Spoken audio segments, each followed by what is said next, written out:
என்ன இந்த காதில் வாங்கி அதை அந்த காதில் தள்ளு.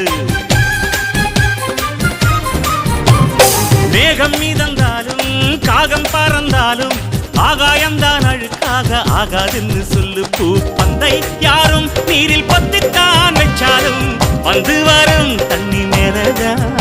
ஆட உன்னை யாரும் ஓரம் கட்டித்தான் வச்சாலும் தம்பி வாடா வந்து போடத்தான். மூணாம் பீரை மெல்ல மெல்ல வெண்ணிலவாய் மின்னுவதை மின்மினிகள் தடுத்திடும்.